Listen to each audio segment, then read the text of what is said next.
So I'm Joy Vernon. I'm the organizer for the Greater Seattle Tarot Meetup, and we are here today to talk about the decanic images of Pisces and the related tarot cards. John, would you like to say something? My name is John Allen, and I am the organizer of Denver Tarot Geeks here in Denver, Colorado. And I've been working with tarot probably since the early 90s, very much interested in the esoteric aspects of the deck. And so I keep coming back here and doing these things with Joy to keep exploring it. And there's really no end to it. There's the only limits are our imaginations here, I think. Absolutely. That's well said.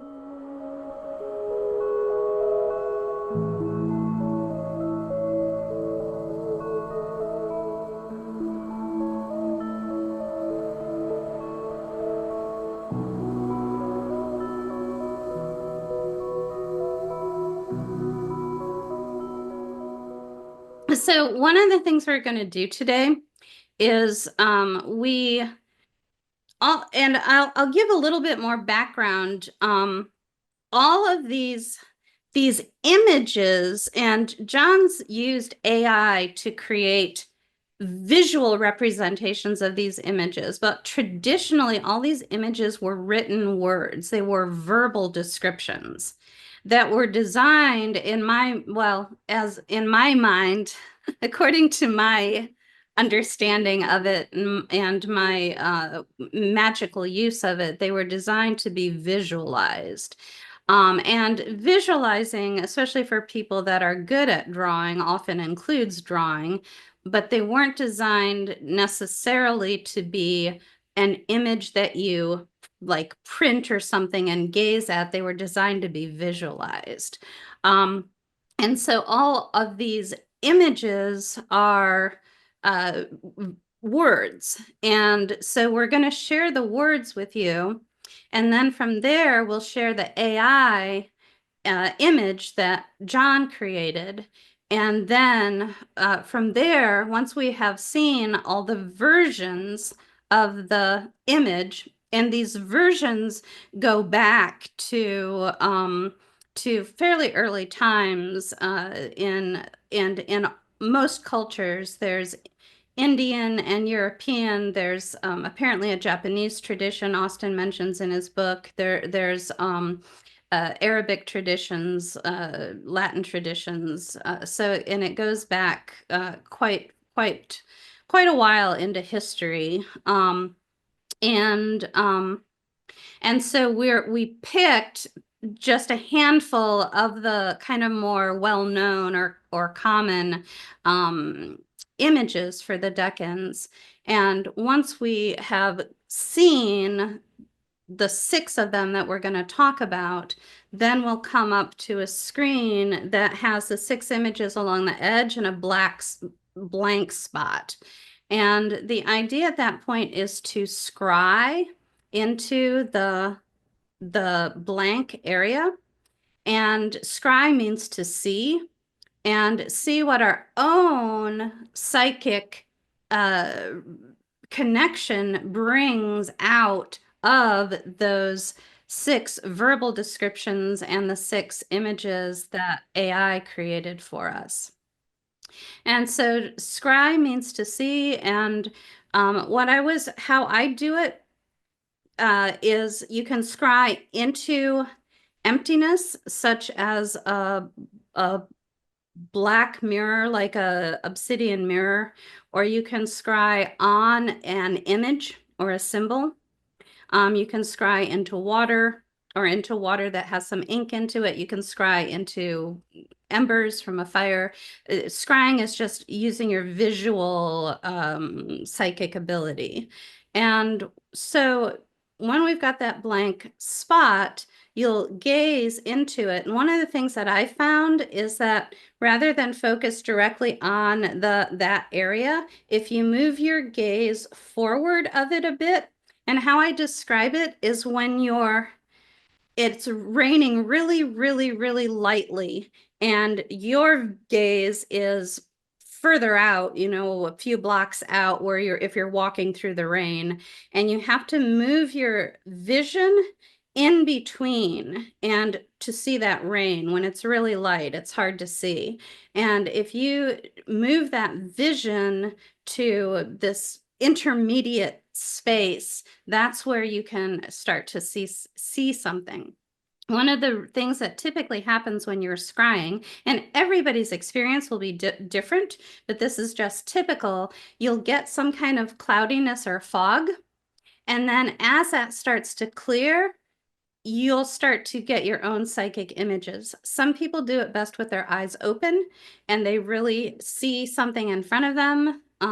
Some people do it best with their eyes closed, and once you've gazed and kind of adjusted your eyes and hopefully seen that fog, or just kind of start to feel like you need to shut your eyes, go ahead and shut your eyes, and the images might just be in your inner vision.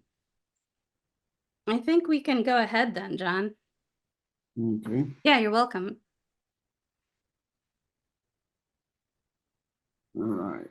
So I'll go with this, and then we'll go ahead and start showing you some of these images. Now, how we're gonna be doing this, so we're gonna be a slight departure from what we did before, where we're going to give you an opportunity to actually take in the verbal description of each image and try to imagine it before we show you the AI version.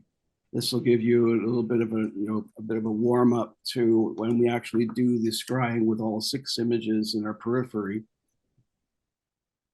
And so we'll go ahead and start what we're going to be doing here. So our first decan of Pisces here is ruled by Saturn and is known esoterically as the Lord of abandoned success. And this decan is what Austin Coppock describes as the beginning of the ending of differentiated consciousness, which is a pretty big thing. And it's appealing to the Piscean archetype of really just having a real strong sense of the outer and the inner intermingling. In this case, in this particular decan, one of the challenges here is to map out those subtle structures of subjective reality that shape our everyday existence. It's speaking more or less of a lot of the unconscious drives that we have in our lives, the things that that really motivate us without us never being really conscious of it. Another way that Coppock describes this is the confrontation with the demiurge, and the demiurge being the creator of the universe, which is our own unconscious selves in our case. And this decan is here. One of the things that people use this decan for is to embrace a deeper reality, as in trying to maintain a convergence of the perception and reality, the subjective and the objective. So we'll go ahead and start looking at some of the images that have been associated with this idea. And they will vary based, we have mentioned before that these images are going across time and culture differences. So there will be some different feels to these images. Our first one is from Abraham ibn Ezra. And it is a man wearing beautiful clothes, in his hand an iron instrument, and he is going home.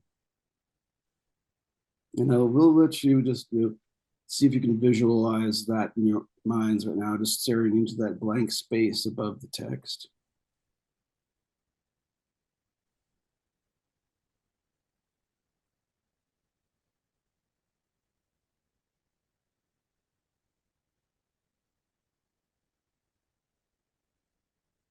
And here's what AI came up with, or at least one of the versions.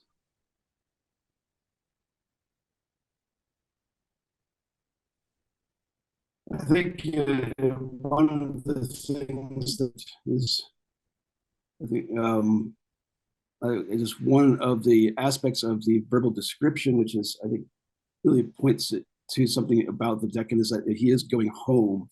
There's that home aspect of returning to the source.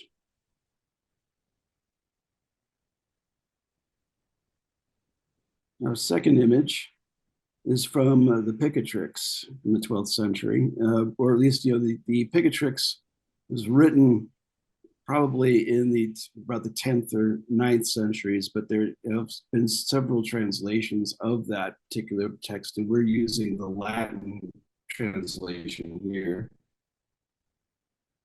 And it describes a man with two bodies who looks as though he's giving a gesture of greeting with his hands. And this is the face of peace and humility, debility, many journeys, misery, seeking wealth, and a miserable life. Again, there's those aspects of not just departure, but also that Saturnian aspect of the. And this is AI version.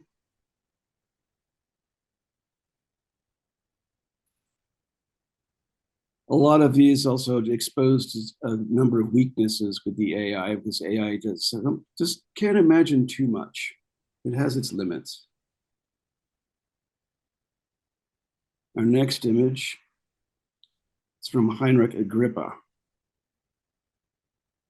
In the face of Pisces, in the first face of Pisces, there ascendeth a man carrying burdens on his shoulder and well clothed.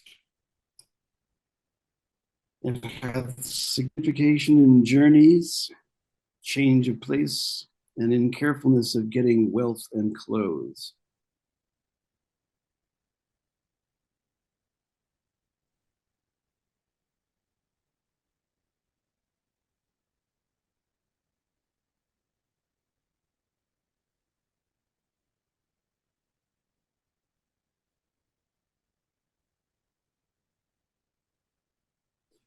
So there's a little bit of a pickup from our first image, where there's that aspect of traveling, of going places.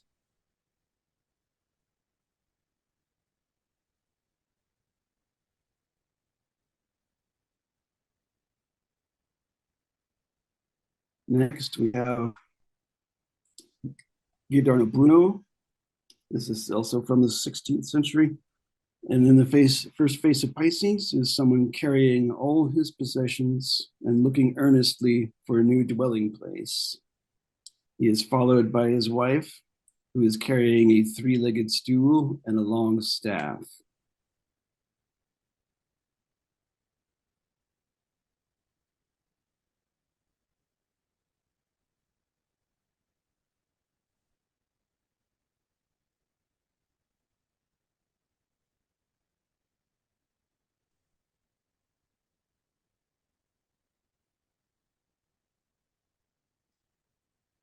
Again, here, AI has limitations. It gave me a four-legged stool instead of a three-legged one, but we can't win them all.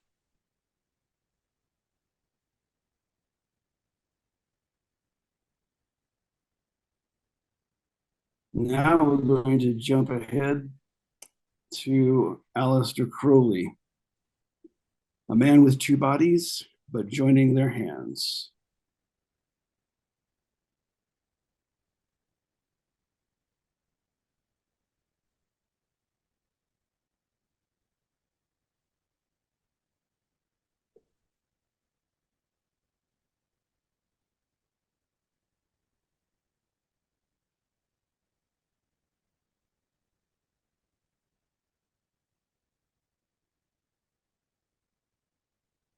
And this is a slightly different version of what a man with two bodies could be envisioned. I believe also in the tarot deck that we're using in some of our in our research here also has an image very not too dissimilar from this.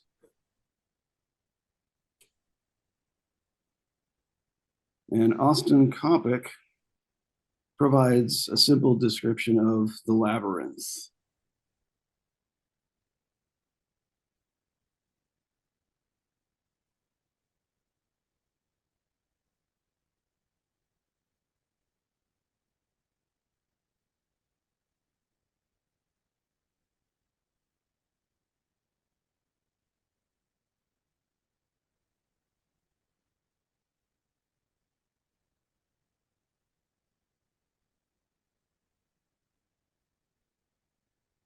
So now that we have our 6 images here, we're going to have all of them here. And the idea is to scry an image fitting that aspect of Pisces in being ruled by Jupiter, or no, I'm sorry, not Jupiter, Saturn this time.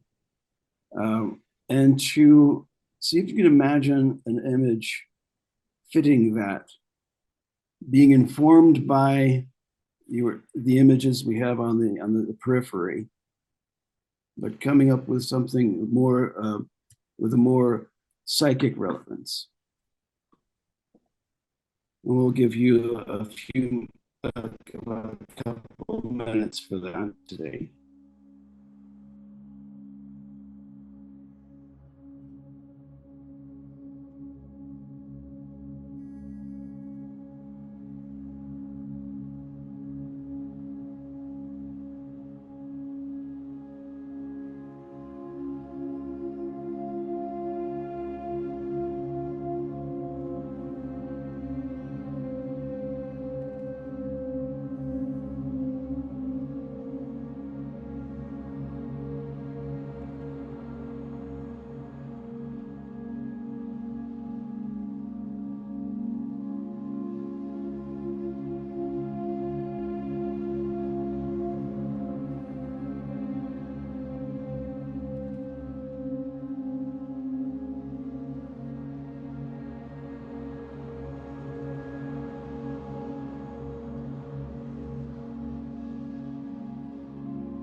And we can come back to regular discussion now.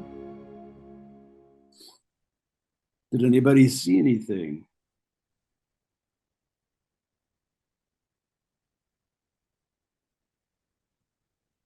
Anybody want to share any experience? I know in my particular visualization, I was putting a lot of those images that were there together. And I had an image of a two-bodied man trying to find their way through a maze.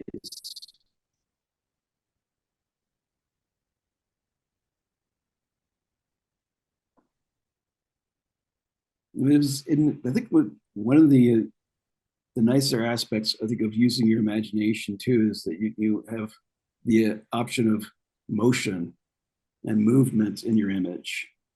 You can actually see, activity happening. I'll share what I saw.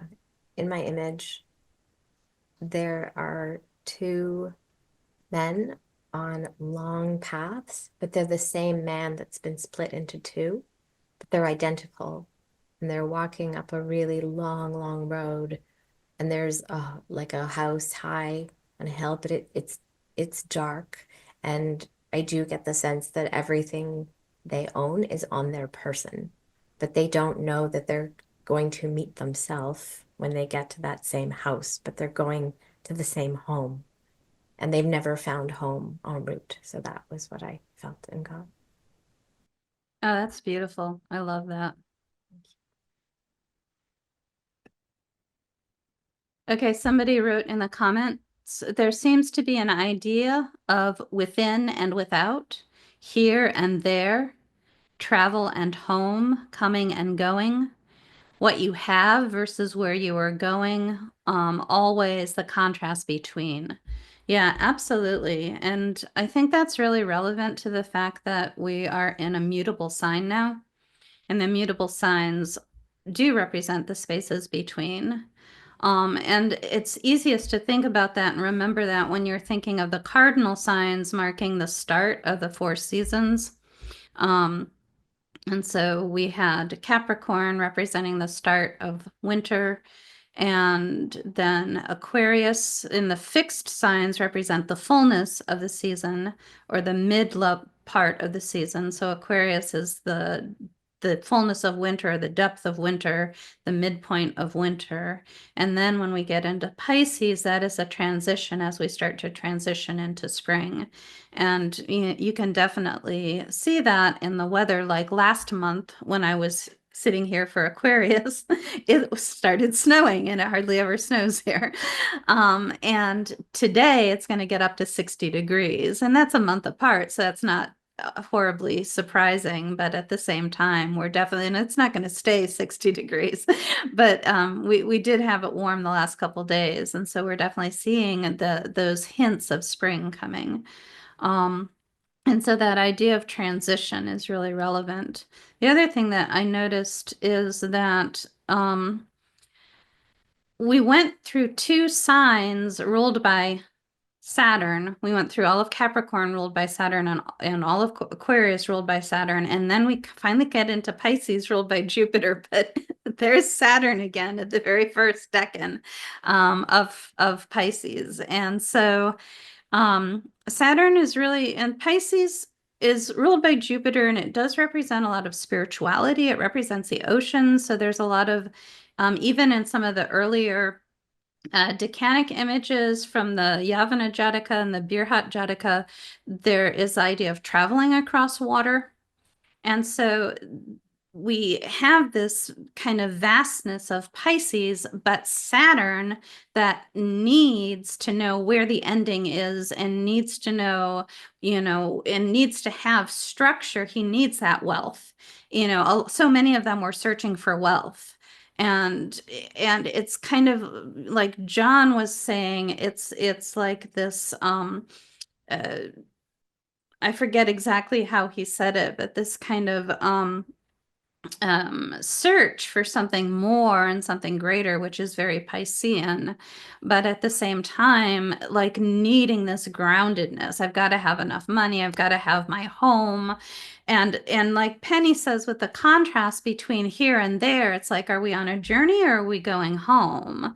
And what is home? And in my meditations, it became clear that that home was that return to source, that moving towards the ocean, towards the sea, which is symbolic, it's symbolic of gestation and in terms of evolutionary terms is the source of life on Earth.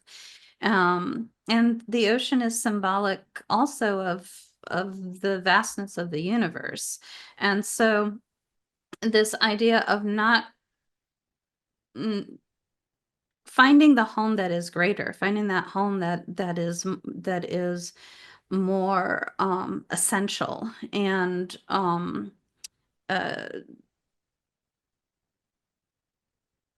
whether it just feels more spiritual to me.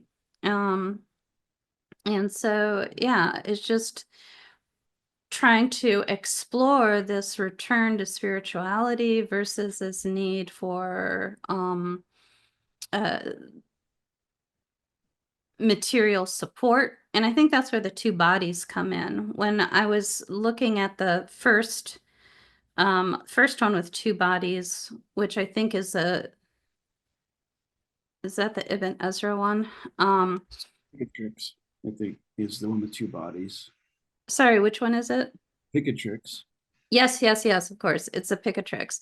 The image I saw was of like the physical body and then the energetic body within, and the energetic body reaching out one hand and the physical body reaching out one hand and clasping hands. And that is that inner and outer, and it makes sense with the red and blue people too, which I think that's the Crowley one. The fire and water opposites coming together. That ties in too with the symbol of Pisces itself, which is the two fishes swimming in opposite directions but bound by a cord. Yeah. It's those dual drives of the material and the spiritual that Pisces is always trying to negotiate. One of the things that helped me in my meditations come to my understanding of this is that the Ibn Ezra one is the guy with the iron implement in his hand. And it's one of those things we always are looking at each of our symbols and contemplating that. And iron, of course, is ruled by Mars. And so, and I checked, I was just leafing through Austin's book, 36 Faces. And he did mention that not only are there the two Decan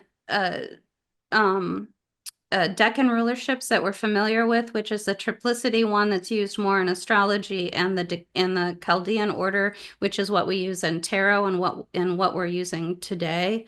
But there are other ways of assigning planetary rulers to the decans above and beyond those two, several other ways. And so I do think that there was one version that did align Mars with the first decan of Pisces. But as I was working with that, and our card, of course, is the Eight of Cups, and with the Yavana Jataka and the Birhat Jataka talking about ocean or traveling over water, and then coming up on Ibn Ezra that has this iron implement, I really saw him out in that kind of lonely area like we see in that Eight of Cups with the ocean all around him. And it felt very foggy, and that smell of salt water in the air. And I was like, his iron implement is going to rust in this environment. It's going to rust very quickly. And then that thought led me to recognize how that rusting is an ending and a dissipation that will return that iron back to the source of where it came. It will turn it to flakes that will drop off and enter back into the ground and return to wherever they came from. And that's what helped me recognize that, you know, this is us going through this ultimate Piscean dissolution and back to our source.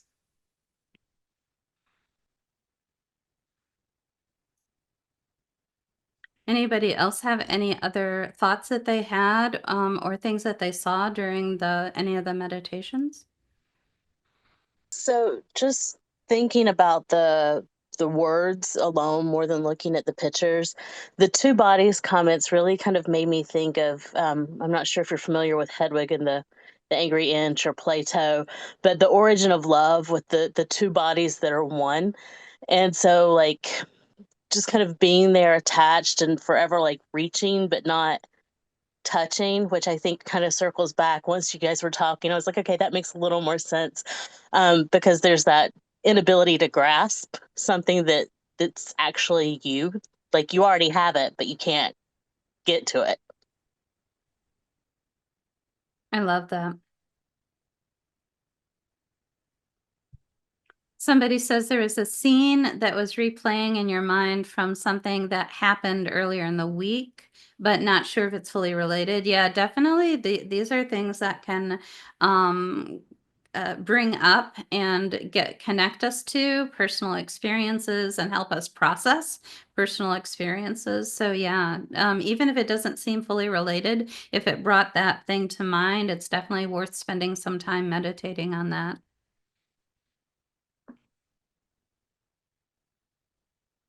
Somebody says, I see a shadow body, like someone in a cloak in the image of two bodies. Yeah, nice. A shadow body. Yeah, that really makes a lot of sense to me. And I think that that's a little bit of the Saturn physical body. Like Saturn's the bones, Capricorn is the skeleton, and so Saturn rules the bones. And it's just like, this is like the solidity of who I am. And then Pisces is this spiritual energy, and so it is kind of the energy body. And so, and there's even a, you know, a kind of Neoplatonic idea of the soul being clothed in layers of the physical body, and we release those layers when we die and return. So I love that idea of the cloak. That's really right on with what we're I think with the heart of what this is about.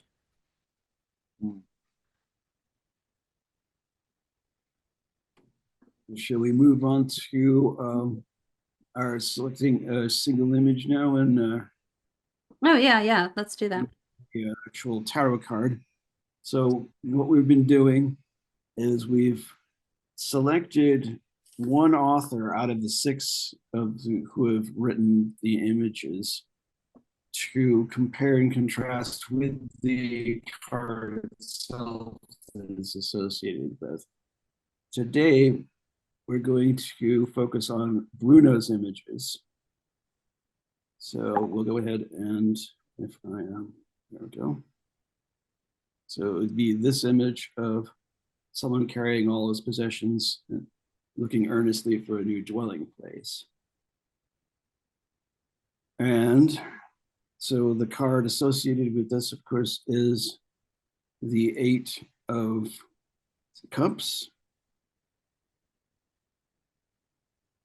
And at this point, now we can just look at the, maybe compare the imagery to each other, see if we can find, some commonalities or maybe some enhanced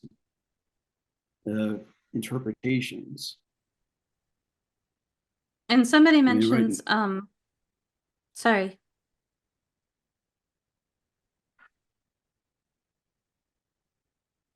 Pilgrimage, that's a good word.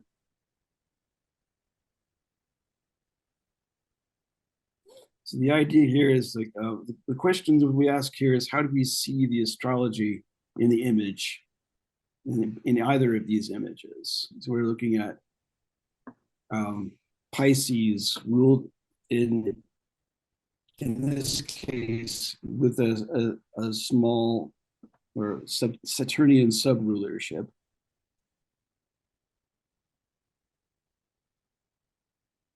And I want to say this set of decans, I think, matches the tarot card much more closely and with much more alignment than any other set of decans, I think. I'd have to review them all, but this one just seems so closely aligned with the tarot card. Yeah, yeah. Somebody says here, I compare the quality of the pair, husband and wife, to the duality shown in the moon in the card. Yeah, yeah, yeah, absolutely. Oh, the duality of the husband and wife to the duality shown in the moon in the card. Yeah, definitely. And I find it actually in contrast. There we have in one instance in the Bruno's image is a couple looking for a place to live. There's that traveling towards, whereas the Eight of Cups, the personage in that seems to be departing.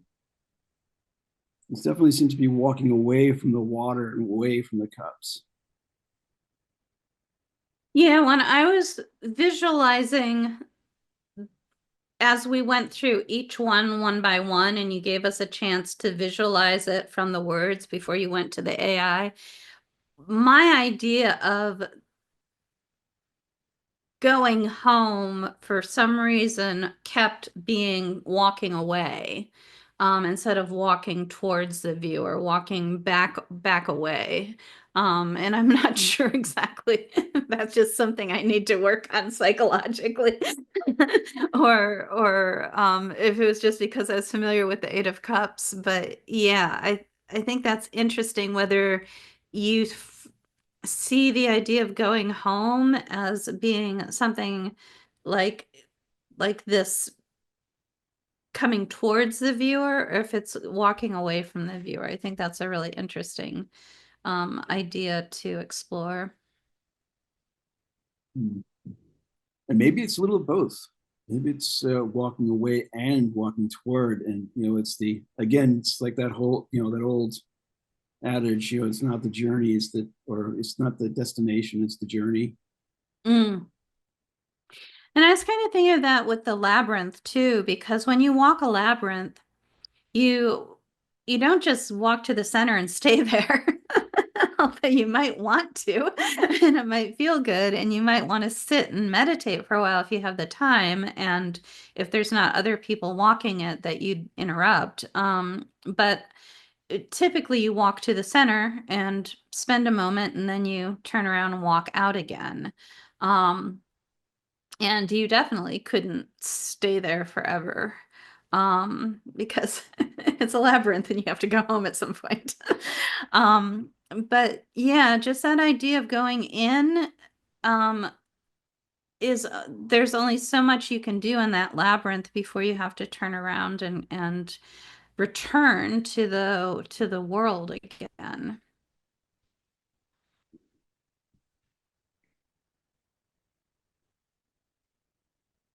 Unless it's David Bowie in the middle of that labyrinth, then I stay there. Yes, true. I was gonna say too, the dichotomy between the walking towards and walking away is making me think of, where is someone seeking, or where are they moving to? Are they more something outer, in the outer, the physical, or the one walking towards the Bruno image feels more like, going within, and for some reason, the phrase home is where the heart is keeps coming up of like, are you finding your heart literally within, or is it something in the outer world that you're seeking, or that's the labyrinth you're walking is more like the outer world, or is that the inner world? Yeah, I love that. I love the cloudiness in the background of this AI image because it's like walking out of this clouds towards something. Somebody says it puts a lot of weight on the meaning of home and could explain why the ones seeking it are carrying burdens or tools of labor.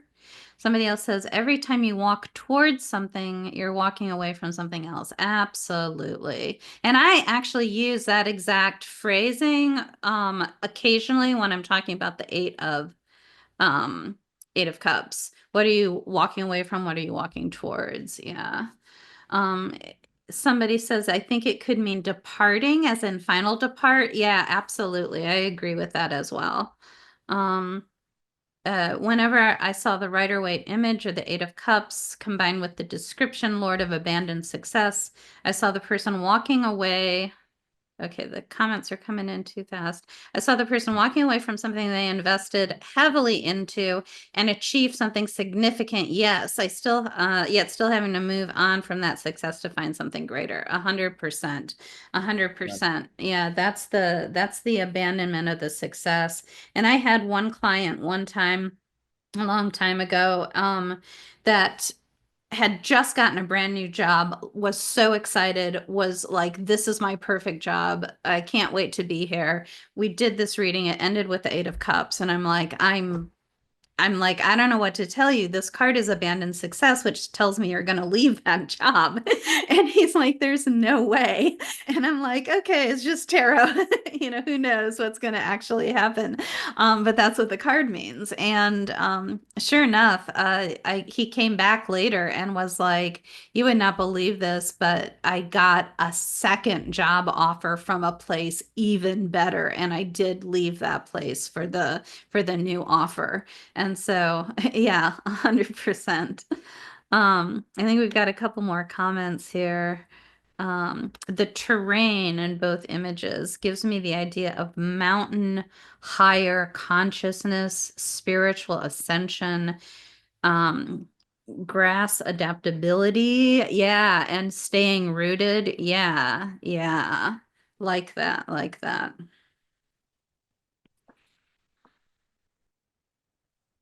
Heartbreak, divorce, leaving the security of the cups, which is the emotions. Yeah, definitely. Okay, what else do we have here? My mother-in-law was born in this Decan, and I see her life in these images. She moved a lot. Home was never really home. She is quick to abandon home, but looking for home. I say this not in a judgmental way, but rather that these images are giving me insight into her way of existing, that I did experience her as finding frustration, but also defending. Non-attachment was a very common word for her. Yeah, there's something that's very primal about these images.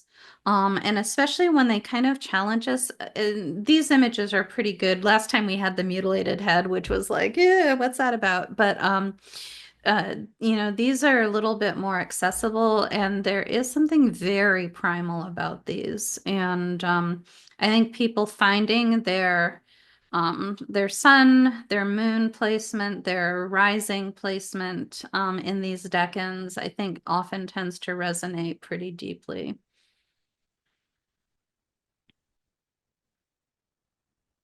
Okay, are we ready for our next decan? Yeah, absolutely. Let's go. So our next decan in the Chaldean order is ruled by Jupiter.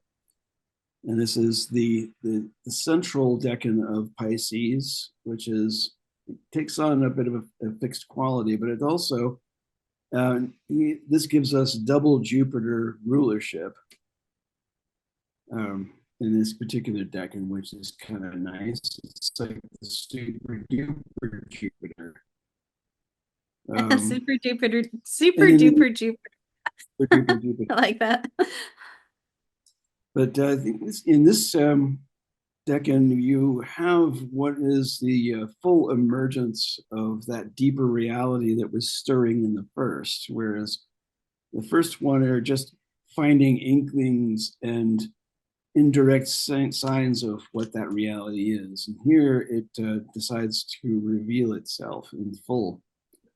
And so the object that Pisces is subjecting itself to here is the reconciliation of their subjective reality with the objective reality, with the harmonization of the inside and outside, and of the material and the spiritual, which we were definitely was making itself known in that first decan, where you have the two bodies, the physical and the etheric. And there's a faith here, a faith in that these spiritual labors that you undertake here in this decan will attract material rewards. So a bit like the law of attraction, I guess you could say. This is one of these ways you could think about this. So we'll go ahead and now we'll do, we'll look at each of the images, the same 6 people again. So we'll start again with Ibn Ezra. A beautiful white woman sitting in a ship at sea, and she wishes to go out on land.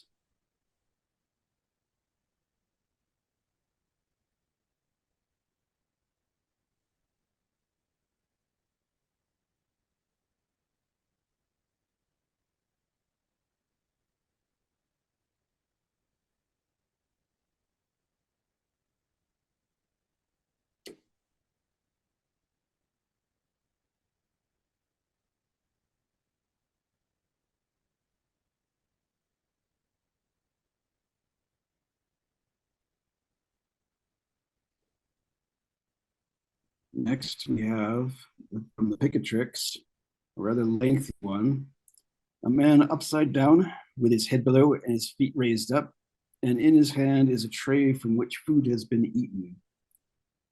This is a face of great reward and of strong will in things which are high, serious, and thoughtful.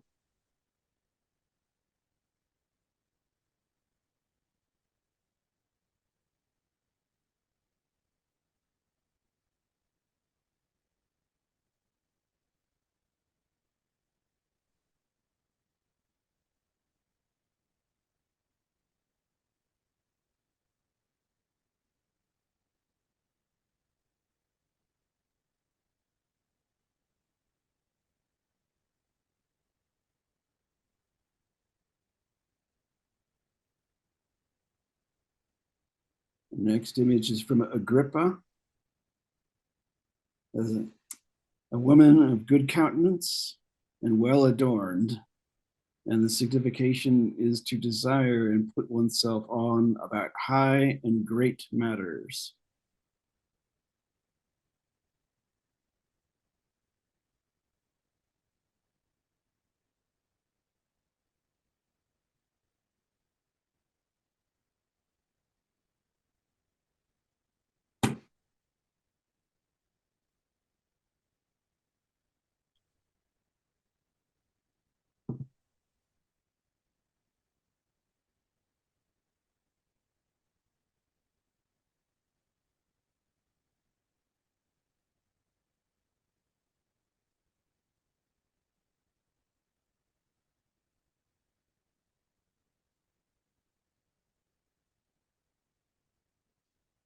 Next, we have Bruno, a man dressed as if for work, with bare arms, with a lively bearing and with a happy countenance.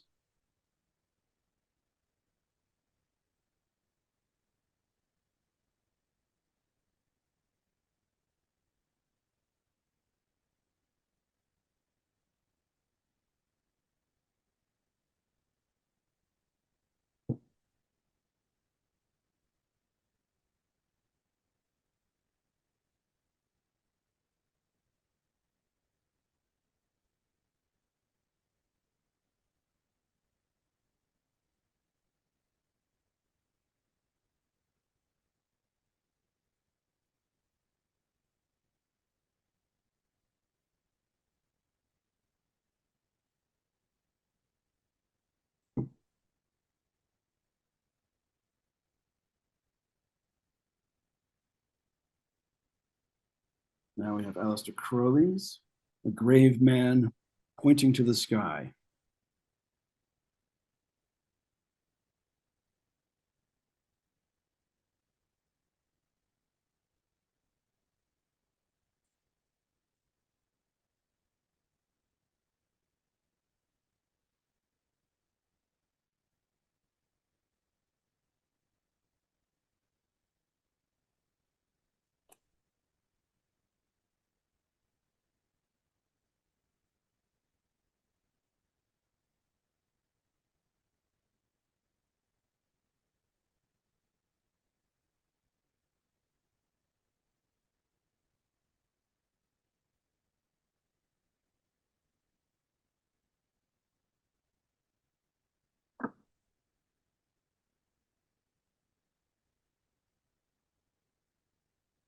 And Austin Coppock again provides us with a very simple image of the net.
Okay. Now we have our 6 second Decan images. And again, we're going to scry an image of our own that fits the rulership of Jupiter in Pisces.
there.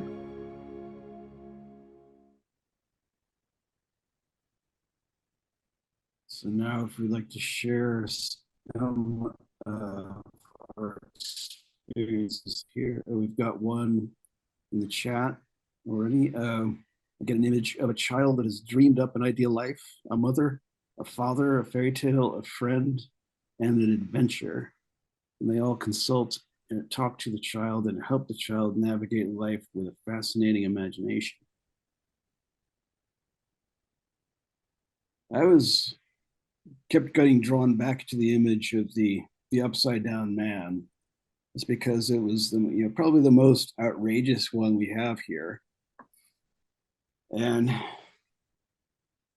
I mean, it definitely has some very strong hanged man vibe there.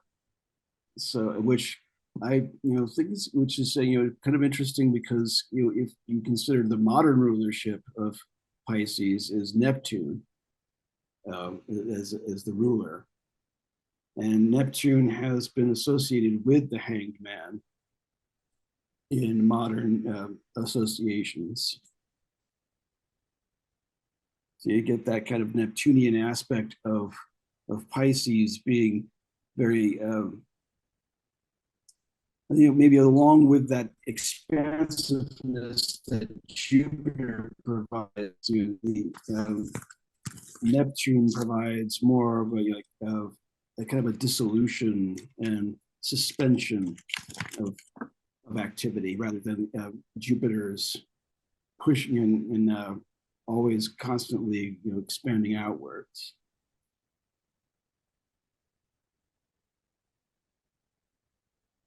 But I think here it's like it's kind of an inversion of priorities in a sense as well as not just an inversion of perception, but I think that the spiritual becomes a lot more important in this particular decan.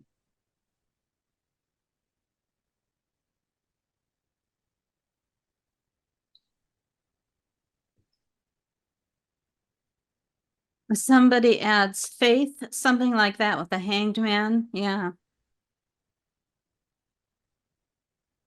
I'm still seeing some of those dichotomies and dualities that we were seeing in the first decan, like the woman at sea that wants to be home, the man that's inverted, the grave man, which made me think of the judgment card coming out of a grave or something. Obviously he is serious, but nevertheless, that's where the word took me. He's a grave man, but which is serious, but he's pointing at the sky. It's kind of above and below.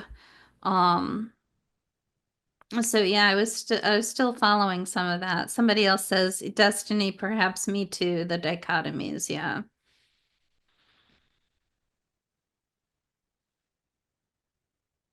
One of the things I think of when I think of the net from Austin Coppock, a lot of times I think more of the idea of Indra's net, which is that story, this net that has like a jewel at each of the ties where the strands of the net are connected. And each jewel, or some people illustrate it with like a spider web with dew on it. Each dewdrop reflects all the other ones. So it's a ancient Indian metaphor and story, but it gives this holographic idea of each part reflecting the entire whole. And so and I think that's I think that ties in somewhat to this decan. I find this decan a little bit, I don't know why, I find it a little bit more confusing. I mean, it's like what did John say about the extra Jupiter something and the super duper Jupiter? It's a super duper Jupiter decan. It's also a fixed decan of a mutable sign, and so it feels, I think that's the dichotomy that I feel strongest is this urge to hold on to something when Pisces needs to let things go. But the fixed part is like, no, I can't let it go yet. And that's why there's a lot of connection, I think, to the first decan with Saturn ruling it, because Saturn is still wanting to like keep, have the edges marked and hold firm to things. And Jupiter is more expansive, but it's still the fixed decan, and so it's really straining against those limitations. And that's that caught in the net idea, straining against limitations and trying to find the freedom. There's something else over here in the chat. Let me take a look at it. I get a person who has seen struggle and tends to be a dreamer of a better life, but through it all, they have embraced everything with grace. Nice. Through trials and tribulations, they have faith, higher morals and standards, catching the good with the bad. Yeah, really nice.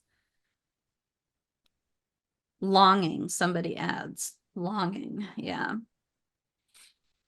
Longing is a good way of looking at it, too.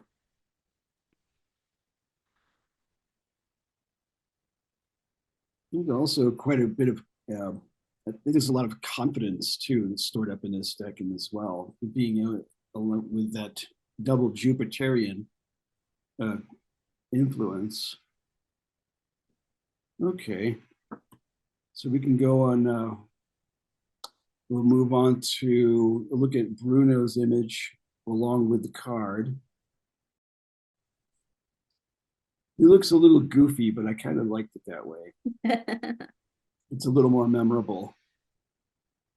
Yeah, it's that lively bearing and happy countenance. This, you were right, John, that these Bruno images just like really match the tarot cards. I mean, you can definitely see this guy here as, a man dressed for work. And our tarot card, the hat, if you've studied medieval Renaissance costume, you know that that hat is a merchant's hat. So he is a merchant, which is somebody that is, that's working.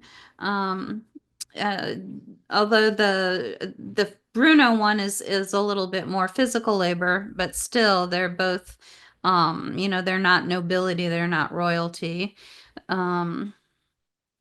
Somebody says definitely happy with the fruits of his labors, emotionally satisfied. Yeah.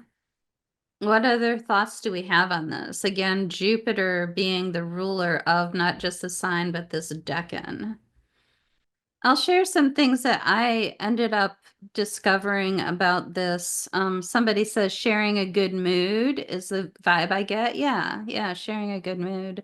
Does the crossed arms mean anything? Everything means something, but you have to decide for yourself what it means. There's a confidence, somebody suggests. Yeah, there you go. It's just, I always think, do it yourself. Try to adopt the posture. The arms are crossed, but the legs are open. So, explore that in your own body and see what it feels like to you. It's not going to have just a single meaning.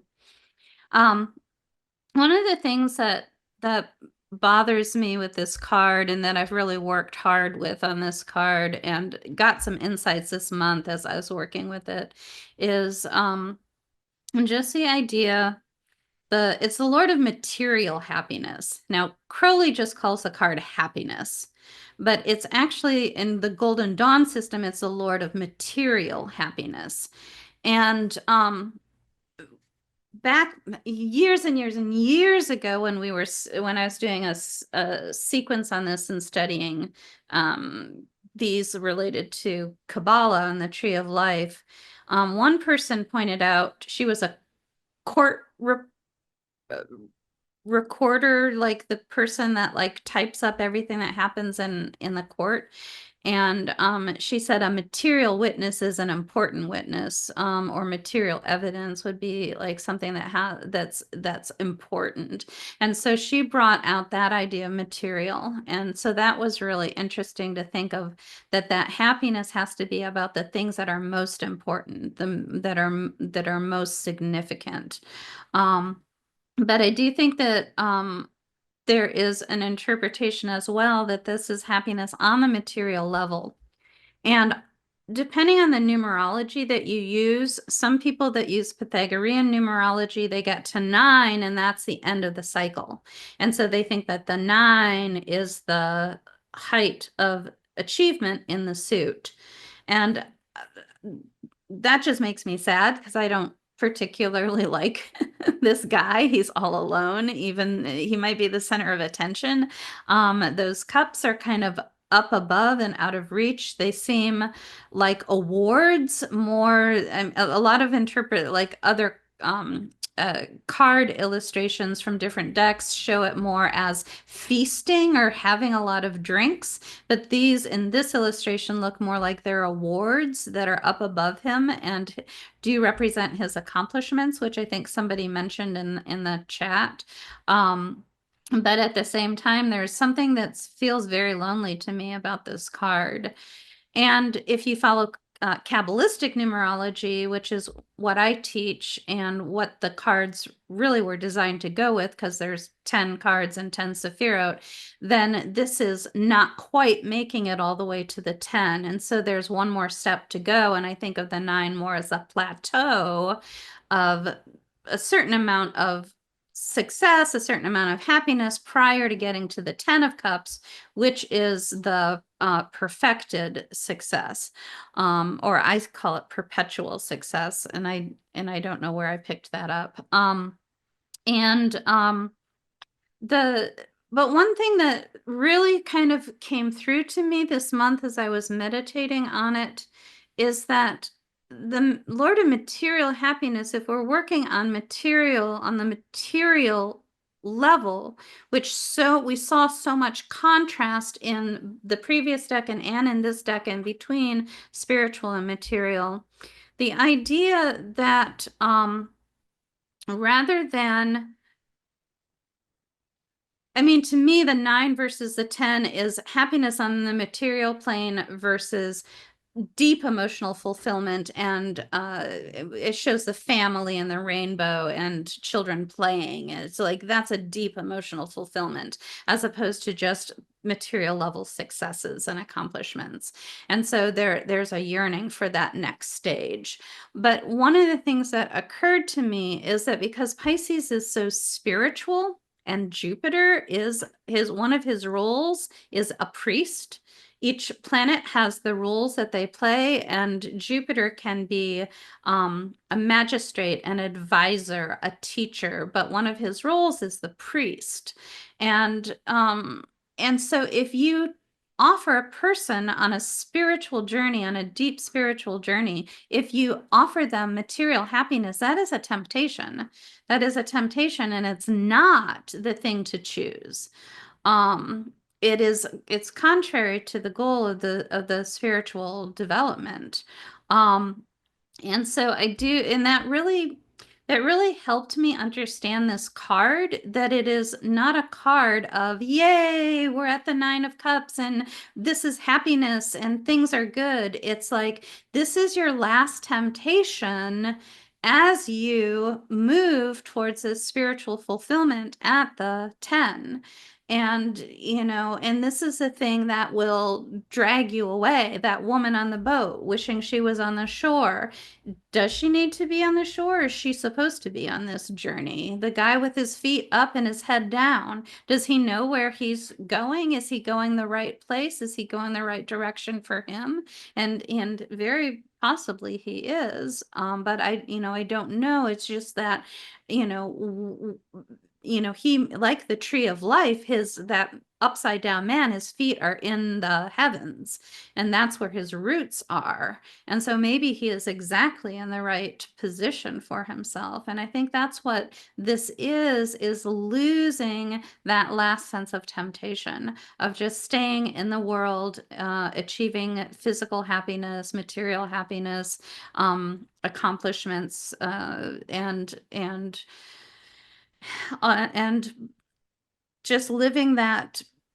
It's a good life. It's a good life to live, but there's something more. And this is about making that choice um to appreciate, perhaps maybe that's the fixed part of it, appreciate what you have and what you've done, and recognize that it's not permanent and it's time to move.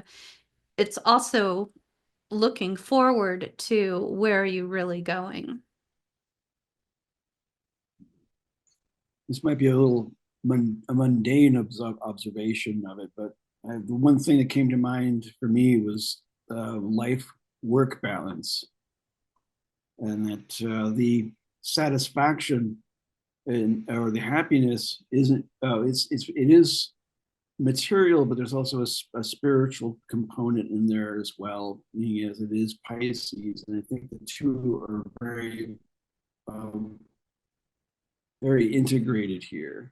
Whereas I think it was probably in the first decade, it was a case of discovery about how connected those two worlds are. Now, here with this one, they're moving a little closer together. I have a couple things. One, I think how I've kind of landed on the whole 9-10 thing is sort of like a synthesis between those two systems, Joy, that you brought up, you know, the Pythagorean or Neoplatonic and the Kabbalistic, is I see 9 as sort of a plateau of sorts, but one that is still in motion. 9 is like the end of the steps, but the 10 is the actual thing. Right. So 9 is like everything you could possibly do if you were, say, you know, building a house or whatever.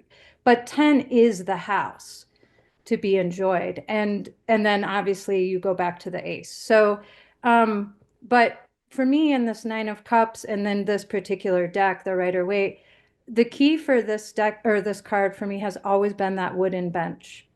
And it's the fact that this guy, you know, is a merchant. He has a fair amount of money. He seems very content, comfortable. But he's sitting on this like hard wooden bench. And I know if I was sitting on a hard wooden bench all day, eventually you're going to want to get up because you're going to kind of get stiff and sore and you're going to feel really limited, I think. And you're not 100% comfortable. And so when this card comes for me, I think of it as like, yes, it is this measure of happiness or success or confidence or fortune or whatever words we're using. But there is always going to be that thing that is going to get up, that is going to say, you know, there's more than just this. It's that Jupiterian, like there is something more spiritual. And I think it is disguised really in this little wooden bench. Yeah, I like that. I have you guys liked my my limerick that I had. There was one, I think it was back in Capricorn. I know I've got a limerick for this one too. Okay, so 9 of Cups, Jupiter. 9 of Cups, Jupiter ruling the second decan of Pisces. And it says here, I liken the jovial deity to the merry merchant from the 9 of Cups, conjuring a bar stool bard who entertains anyone who'll buy him a pint. So here's the limerick. Piscean Jupiter tells us tall tales of Leviathan waves and hurricane gales. With a smirk just too sly, he asks, will you buy? Then croaks out, I'm parched, a fresh round of ales. That was good. Yeah, I really like the Jupiterian influence. To me was the tall tales and that he's a sailor and a traveler, which is part of the energy of this decan, and or of the sign of Pisces, the mutable signs, and and just that idea of that person that is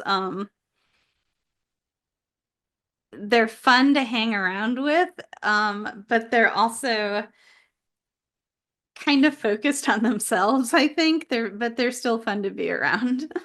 um Somebody says the surviving, and I would add the drama. Person that survived the drama. Okay, yeah, yeah. Hmm. Okay. Let's see. So we're on to our last decan, ruled by Mars this time, and is the Lord of Perfected Success, which is I think that Joy had mentioned earlier. It's the last it's pretty much the last link in the chain before the whole cycle starts again with Aries in the spring equinox. And with you could look at the zodiacal wheel as, you know, in kind of the same manner as you would look at with the major arcana being a cycle, something that keeps going perpetually in that order around and around again. And here we have here's like, you know, I think where we have that rulership of Mars, it really changes the dynamic of this decan dramatically from what we had before. You still get some of that idealistic quality of, this is, you know, what my heart's desire is, this is what I want, this is what I'm going for. But it's almost like this is where I think the aspect of martyrdom that Pisceans are so famous for comes into play, where there's a sacrifice must be made in order to attain that desire that one goes for. And sometimes the desire is no less than merging with the entire universe. So with that in mind, you have to be very, very careful about what you describe as your heart's desire and what you're willing to do to get there. Otherwise, you know, if those worlds aren't perfectly, aren't synchronized well enough as we're trying to do with the second decan, then this could result in some really wild missteps if you're not careful and discriminating about what you go for. Seeing, you know, speaking of which, of missteps, one of these days I'm going to probably put up a gallery of all of the AI misfires that I've accumulated during this project. And it's probably at least, you know, 50% of what we got here is successful, and the other 50% were just like, what? But who knows? They might be interesting in themselves. So let's start again with Ibn Ezra, a naked man putting his foot on his belly, in his hand a lance, and he is shouting out of fear of robbers and fire.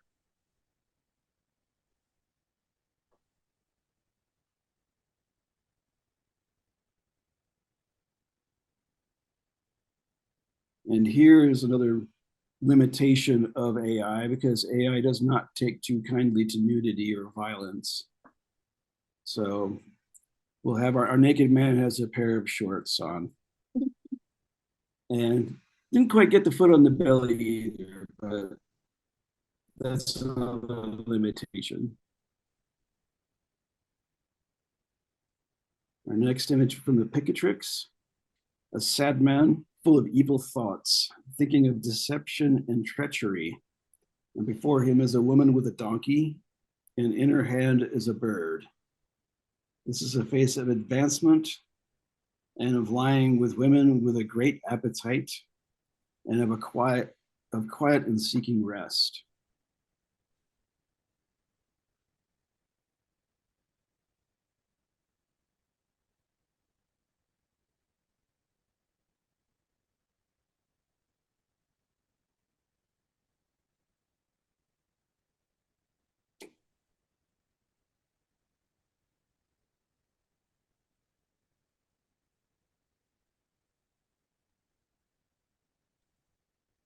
Next, we also have Agrippa, a man naked or a youth, and nigh him a beautiful maid whose head is adorned with flowers.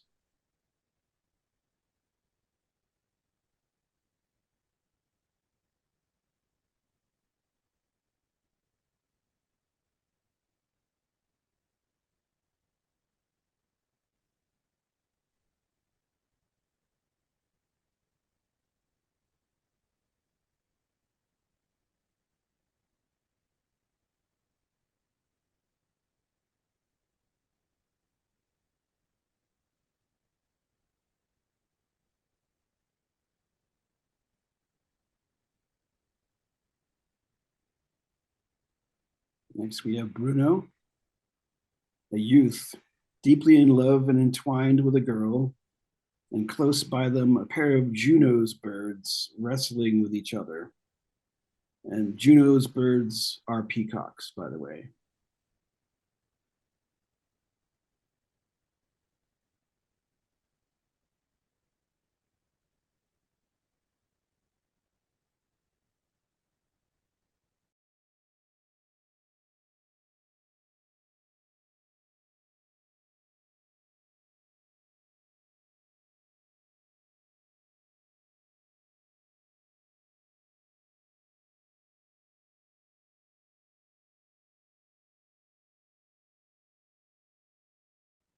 And our fifth image is Aleister Crowley's, a man of grave and thoughtful face, with a bird in his hand.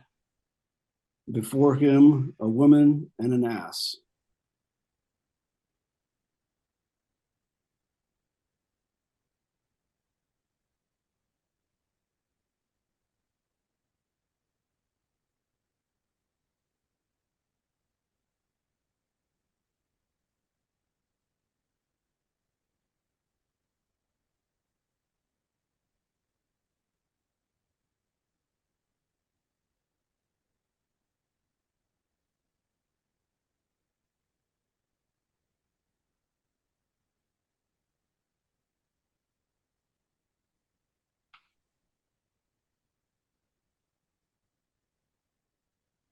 And finally, Austin Coppock,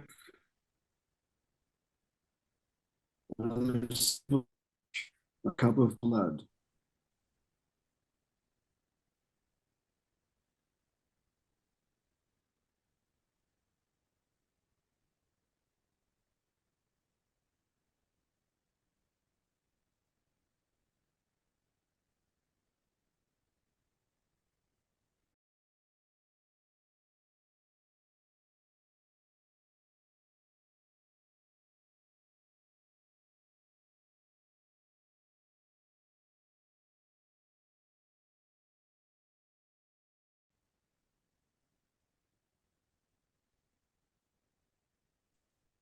Okay.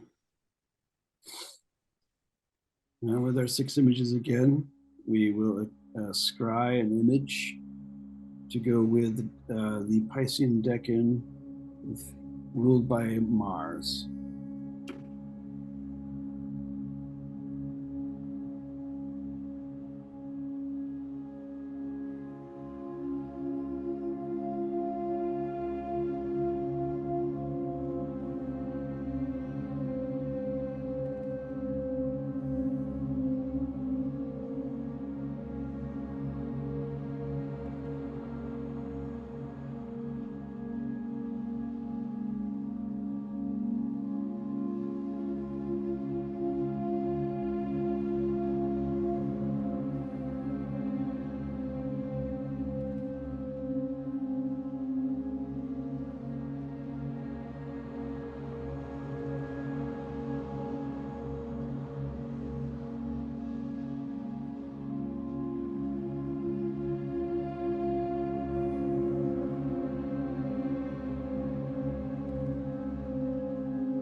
Okay. Coming back to us now. I was trying to find a happy medium between the really miserable Picatrix image and the more positive, the idyllic one of Agrippa. And there seems to be like an even wider dichotomy.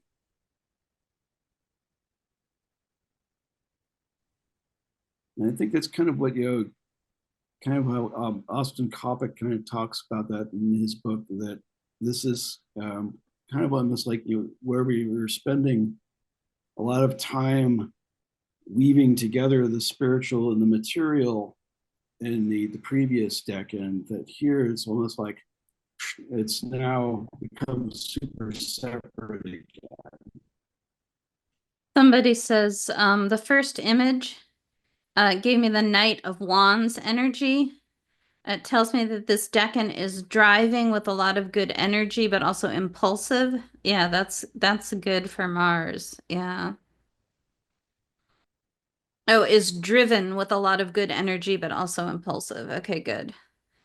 I'm really curious, and I don't think I got around to reading this section in Austin's book, so I have nothing to, I'm just like, what did he mean by that? And I need to read that section. Or if I did, I don't remember. I don't think I read that. And that cup of blood seems interesting and maybe a little out of place. I mean, Pisces could definitely give me a cup imagery, and Mars could give me blood imagery, so I'm kind of okay with that on one hand. On the other hand, it's hard to tie that in some of the ways that I do. This part of the spirituality of this sign gives me a lot of uh, Christ-like imagery in terms of, particularly with that middle decan, and recognizing the temptation of the material happiness that is offered to the spiritual seeker when Christ is tempted, and as the devil says, just turn those stones into bread and you can eat, when he's doing the fast, the 40-day fast or whatever. And so this would be the crucifixion itself, where the spear, which we have a lance here, pierces the side of his body, and they collect his blood in that cup. Could it be transformation? Somebody says, speaks to you of sacrifice, but also a kind of legacy or perpetuity. And the other thing that it, on the contrary, again, with the dichotomy that we see in Pisces, is that there is that image of sexuality and the loss of virginity, with the idea of bleeding, and even, like, I don't know, you see it in movies, like if they're not going to consummate their wedding night, they throw a cup of wine on the bed sheets to make it look like they had consummated it or whatever. And so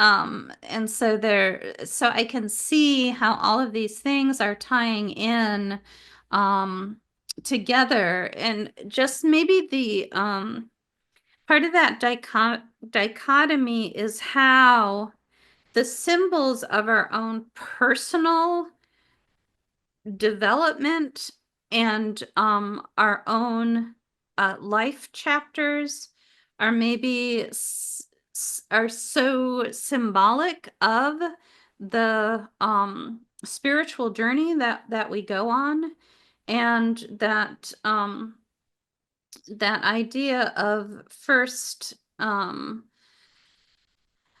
love and having sex for the first time, and that Pisces idea of such a enmeshment and coming together into a unity does make really good sense. But then there's also the sense of loss of self as you become enmeshed with the other, and so that kind of ties in, I think, that weird dichotomy between the Picatrix image and the Agrippa image, that they're both about this coming together of in sexual intercourse, but there is the loss of self versus the gaining of the unity with another person. I think you also could look at the two, and that dichotomy is, well, and like also tying it back to Austin's image of the cup of blood. It was, it's how he described, well, it's the sacrifice that the aspirant makes in order to, reach their ideal. And then the other images, especially the Picatrix and Agrippa, they were like, these are the true dichotomous outcomes you could have from making that sacrifice and going for that ideal. You could either attain it and then you envision this happy ending and it comes like in Agrippa, or you could put your faith in a false ideal and end up being miserable like the guy in the Picatrix. When I was taking Austin's class on the Decans back quite some time ago, when we went into the for some reason, and I think I'd already studied the Picatrix prior to this, but maybe I'm out of order. But it was the first time it really clicked for me. He brought up the Picatrix decanic image, and I finally recognized, I'm like, wait, that's the image, that weird image on the Liberty tarot deck, 10 of Cups, that I'm like, I will never use this deck. This deck is weird. And then I was like, oh my God, that's the image that's on the Liberty 10 of Cups. That's what it's referring to, is this decanic image. And then after that, I went ahead and finally bought a Liberty and was like, wow, this deck is amazing. I love this deck. And I think probably in the case of the Liberty imagery too, it turns out that the guy was probably wanting to have union with the woman, but the woman was a little more into the donkey. Unfortunately for him. Yes. The AI didn't quite get all those nuances. Yeah. But that's kind of what I like about the AI process. It's like, this is the same kind of thing that, I've probably mentioned this before, but it's a similar process for us taking these written descriptions, placing them in our head and having that generate an image in our minds versus doing it technologically using basically the collective knowledge on the internet. We've got about 10 minutes left. Should we go ahead and just like tackle our Bruno image with our card? Yeah, absolutely. We'll forge ahead.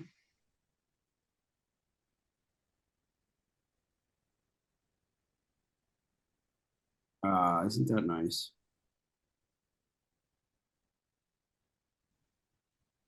They are a bit young, though. And then we have our 10 of Cups here, Lord of Perfected Success. And again, we have, a pretty good sympathy between these images. They both are giving off some pretty good vibes.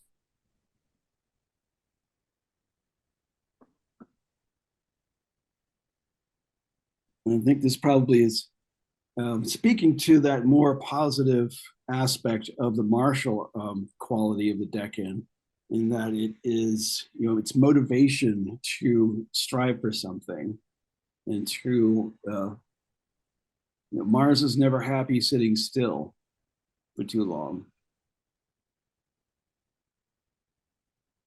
We've got some comments over here in the chat. Let me see if I can get to them. Seems about attitude towards sacrifice to get what you want. and finding out whether what you want is false or not, and then reveals the layers of your ego. Interesting. Total happiness and success. Yeah. Somebody says choosing the right way. Yeah. Yeah, it does seem with some of the challenges that are offered in this Decan that the final so the end of this and we're at the last sign of the zodiac, so the end of the zodiacal sequence does bring us to definitely a lot of happiness, good choices. We made it, that kind of thing. One of the things that, again, when I was working on these decanic images back in like 2012, I got I think that's when the article that I wrote, where I saw this, which is there's water in this card, but it doesn't seem to go through like a stream would. And what it made me think is that this is, and the rainbow suggestion makes me think of the receding of a flood.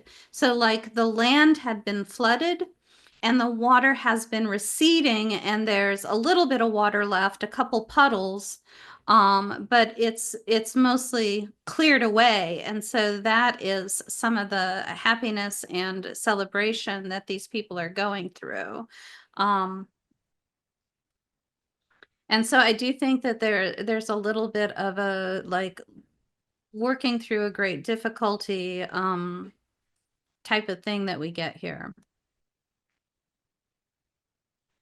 And I think whether or not Pamela Coleman Smith had been working with those decanic images, the interpretation of a pair of Juno's birds wrestling with each other and turning into two little children dancing, I think that's great. Assuming that she was working with that, but I don't know.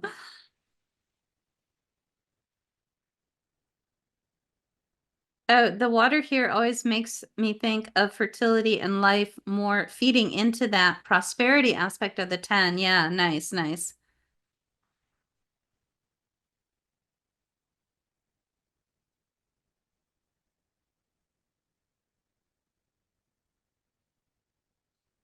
And I think, to kind of reiterate what Penny was saying earlier and what you were saying too about, the Kabbalistic ideas, like the 9 is the culmination and the 10 is kind of almost like, the past point of that attainment. It's kind of almost like, so it's got an aspect of looking back on things. And I kind of almost see the 10 of Cups as the retirement card, where you've done all the hard work, you've been successful, and now it's time to to sit back and enjoy the success rather than always trying to create new success all the time. It's an opportunity to be more passive rather than be receptive.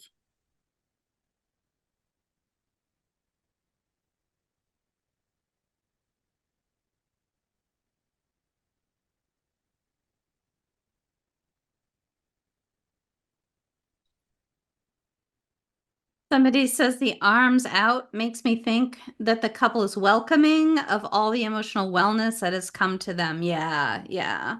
I like that.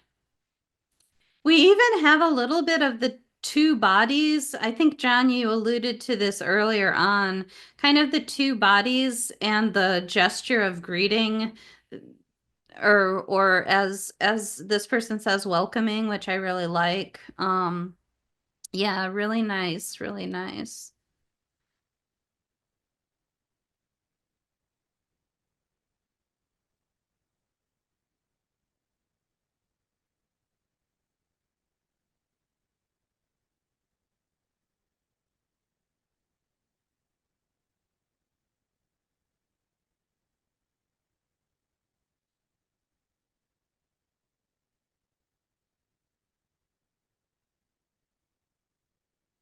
Well, I guess this could be a good point to wrap up then. Yeah, my wheels are So it definitely was, spinning. I got a lot of thoughts going on, but nothing coherent enough to share. that's Pisces for you. There you go. Oh, somebody says, I always think this card is missing a dog. It is. Yeah, my Chira Marchetti's Legacy of the Divine tarot deck. That card has the 10 of Cups on the mantle around a fireplace, and in front of the fireplace with the fire burning. In front of the fireplace are a dog and a cat curled up together, and it is so warm and cozy and so happy. It's just like, this is the epitome of that 10 of Cups energy. I love it. Somebody says I can hear the children laughter and singing a kid bop. I love that. Yeah, for sure. Yeah. Yeah, you're welcome. Great way to begin a lovely day. Very 10 of Cups. Awesome. Yeah, you're welcome. You're welcome. Quite interesting so far and appreciated as a thing to ponder as I dip my toes into astrology from the tarot world. Awesome. Nice. Do you have anything to sum up with, John? I don't think so. I think we probably just, I think with Aries, it's going to be a new ball game with that, I think. So who Yeah. knows? We may. Oh, thank you very much for that. Oh, it's a smiley face. Looks like it's got braces on it. Yeah, it With a does. the That's well cute. fortified smile is what it is. Yeah, thank you. See you next month. Thanks for coming, and thanks everybody that's been a regular, and welcome to those of you that are new. And we hope to see you again next month. Yes, absolutely.